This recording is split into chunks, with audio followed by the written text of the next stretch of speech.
In today's video, I'm going to show you how to create Telegram channel on web, PC, laptop or MacBook. Same method, just follow my instruction. First, you can say I have already opened. Now I need to click on this pencil icon. Again, new group, new secret chart and new channel. Then create channel. Then you need to set up a name. So I write here this name for only exam purpose. Then this is the logo. You can set up your own logo as well here. For example, only purpose I add this. Okay, done. Then you can add a description, whatever, just add. Then click on next. Now you need to set up this channel type, public or private. You can set up your own way as well. So I keep it private. Then this is a link.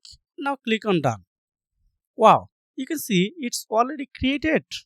Now you can add lots of member. Then you can see I'm the Abu Kalam owner.